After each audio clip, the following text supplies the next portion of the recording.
Auf das Titan X-System soll ein weiterer Baustein draufgesetzt werden. Der Name HyperX. Ein weiteres Schneeballsystem ohne Rugpull-Risiko. Ist ein Investment in dieses neue Ponzi es wert? Diese Frage werden wir im folgenden Video beantworten. Bis gleich.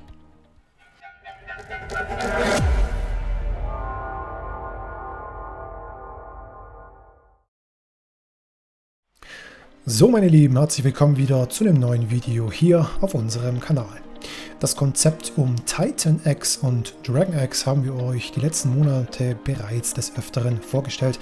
Wer im Detail wissen möchte, was hier abgeht, dem verlinken wir einmal oben, aber auch unten in der Videobeschreibung die dazugehörige Playlist. Mit wenigen Worten zusammengefasst ist Titan X genauso wie Dragon X ein offenes Umverteilungssystem, in welchem aber nicht betrogen werden kann, bedingt durch die technische Architektur und durch die Ausgestaltung der dahinter liegenden Smart Contracts. Über Verbrennungsanreize der Token soll hier eine Verknappung und eine Preissteigerung erzielt werden. Der Verbrennungsmechanismus von Titan X ist etwas langsamer, der von Dragon X ist etwas schneller. Dragon X ist in der Zwischenzeit auch schon ausgemündet, das heißt die maximale Gesamtversorgung ist erreicht, wobei bei Titan X die Gesamtversorgung noch nicht erreicht ist, hier aber über gewisse Mechanismen der zusätzliche Mint von neuen Einheiten von Titan X begrenzt wird.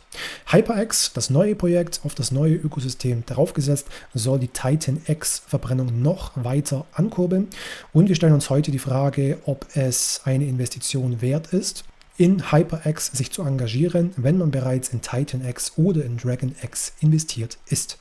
Bevor wir ins Video reinstarten, noch eine Bitte. Wenn ihr diese Videos schätzt, die ihr mehrmals kostenlos pro Woche von uns erhaltet, dann gebt einfach nur einen Daumen hoch oder leitet diese Videos an andere Interessierte weiter. Das würde uns beim Kanalwachstum sehr weiterhelfen. Jetzt gibt es noch eine kurze Einblendung und dann starten wir. Ihr habt das schiere Potenzial der Blockchain-Technologie erkannt und wollt jetzt in den Stand versetzt werden, dieses auch für euch zu nutzen. Unsere Trainings und Coachings sind hierfür ideal. Egal auf welchem Wissensstand ihr euch befindet oder welches spezifische Ziel ihr erreichen wollt, wir haben für jeden die passende Lösung. In regelmäßigen 1:1 Terminen vermitteln wir euch unfassbar wertvolles Wissen, welches euch schnell vorankommen lässt. Besucht unseren Shop auf financial-insider.net, wählt das für euch passende Paket aus und legt den Lernturbo zusammen mit uns ein. Wir wünschen euch viel Erfolg und jetzt weiter mit dem Video. Und hier sind wir auch schon in der App von HyperX. Dieses sieht relativ ähnlich zu Titan X und Dragon X aus. Es gibt wie immer als erste Funktion eine Mining-Funktion, wo man mithilfe von Ether die HyperX minen kann. Man kann hier maximal 88 Tage als Minerlänge einstellen und hier über die Mining Power einstellen, wie hoch der Etherbetrag ist, den man für die Generierung der HyperX opfern möchte.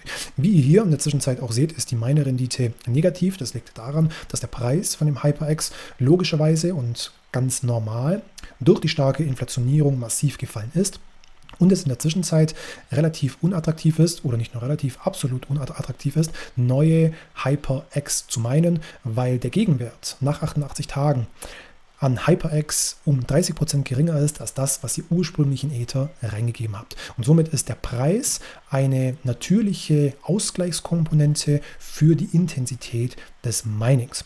Wenn ihr dann diese HyperX entweder durch das Mining gewonnen habt oder am freien Markt gekauft habt, könnt ihr hier über den Bereich Stake diese dann in Staking reinlegen und zusätzliche HyperX verdienen und quasi an einer Vermehrung der HyperX partizipieren.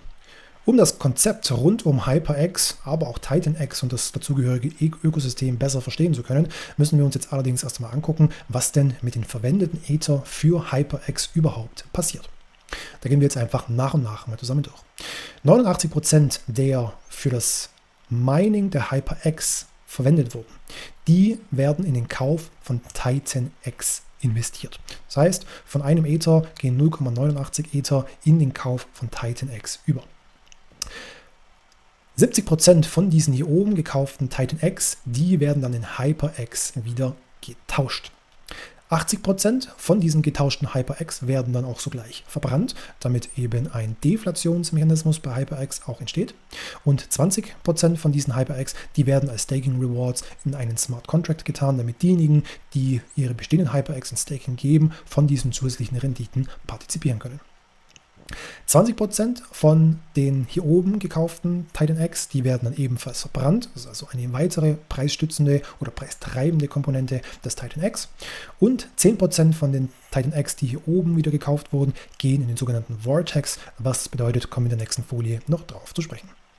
8% der insgesamten Ether gehen ebenfalls in den Vortex, also nicht nur diese 10% der hier oben gekauften Titan X gehen in den Vortex, sondern zusätzlich von den verwendeten Ethern nochmal 8%. Und zu guter Letzt 3% der Ether gehen als Bezahlung an die Entwickler. Kommen wir jetzt mal zum Vortex und der Funktion. Der in den Vortex geschickte Titan X-Anteil, der wird in HyperX wieder getauscht und danach nach und nach verbrannt. Das heißt, hier wird nicht sofort ein Umtausch und eine Verbrennung stattfinden, sondern das ist nach und nach. Also eine zeitgesteuerte Verbrennung bzw. einen zeitgesteuerten Umtausch. Der Ether-Anteil, der wird in Titan X getauscht und danach wieder in HyperX getauscht und verbrannt. Jetzt stellen wir uns allerdings die Frage, warum denn überhaupt den Umweg über den Vortex? Denn ähnliche Mechanismen haben wir bereits eine Folie vorher gesehen. Und hier muss ich ehrlich zugeben, dass ich etwas länger gebraucht habe, um auf die Lösung zu kommen. Aber sie ist meines Erachtens nachvollziehbar und schon recht sinnvoll. Es wird ja also noch einmal zusätzliche Transaktionen vorgenommen, indem hier von Titan X in HyperX getauscht wird und von Ether in Titan X und von Titan X in HyperX. Warum also dieser Umweg? Relativ einfach, das ist eine Subventionierung der Liquidity Pool Rendite, um höhere Liquidität und somit auch einen geringeren Price Impact zu erhalten. Wir wissen ja, dass im dezentralisierten Bereich Swaps, also Tauschvorgänge von Kryptowährungen, immer über Liquiditätspools vonstatten gehen. Und hier gilt natürlich grundsätzlich, je größer der Liquiditätspool ist, desto geringer ist die Preisverschiebung bei der Ausführung eines Trades. Die Preisverschiebung wird hier im Endeffekt auch als Price Impact bezeichnet. Wenn hier also die Vorgänge oder das Handelsvolumen erhöht wird, dann steigen natürlich auch die Gebühren, die in diesem Liquiditätspool ansteigen. Die Rendite in diesem Liquiditätspool steigt an. Somit wird ein Anreiz geschaffen, mehr Kapital in diesen Pool hineinzugeben, weil einfach eine interessante Rendite beim zur Verfügung stellen des Kapitals abgegriffen werden kann. Und das sorgt dafür, dass natürlich der Pool wächst und somit auch kleinere Price Impacts bei auch größeren Tauschgeschäften nur noch stattfinden. Jetzt haben wir uns das Konzept rund um HyperX und das dazugehörige Ökosystem genauer angeguckt und jetzt ist natürlich wichtig, hier auch konkrete Feststellungen zu machen. Wir stellen also fest, die Miner-Renditen, zumindest die anfänglichen Miner-Renditen von HyperX, die locken neue Investoren an. Ich kann mich noch gut daran erinnern, am ersten und am zweiten Tag waren hier Renditen von etwa 3.000 bis 4.000% auf die 88 Tage immerhin möglich. Von diesen Renditen bleiben aber mittelfristig nicht sehr große Renditen übrig wegen der Inflation. Der Preis muss sinken, das haben wir vorher schon gesehen, weil die momentane Miner-Rendite schon negativ ist. Kurzfristig muss also der Preis sinken. Die Ether, die werden für die Verbrennung von Titan X und HyperX verwendet. Und hier wird auch ein großer Anteil der Kaufkraft der Ether für die Titan X Verbrennung abgezweigt. Nur ein relativ kleiner Teil wird für die HyperX Verbrennung abgezweigt. Wir stellen also fest, dass ein neues Schneeballsystem den Preis der alten Token, des alten Schneeballsystems stützt.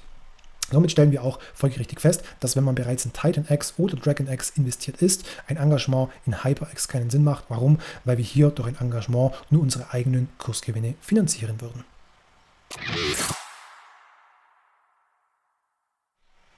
Zu guter Letzt ziehen wir natürlich noch ein kurzes Fazit. Wundervoll ist natürlich, wie immer, dass wir es hier mit Smart Contracts zu tun haben, die von der Community ausschließlich angesteuert werden können. Das heißt, sie sind immutable, ein Rugpull ist per Design ausgeschlossen. Der Vorteil bzw. die Bezahlung für die Entwickler wurde klar und transparent kommuniziert und ist bedingt durch die prozentuale Höhe erfolgsorientiert. Das heißt, das Team, das Entwicklerteam dahinter hat auch ein ureigenes Interesse, auch dieses Projekt zum Erfolg zu führen und die Nutzung voranzutreiben.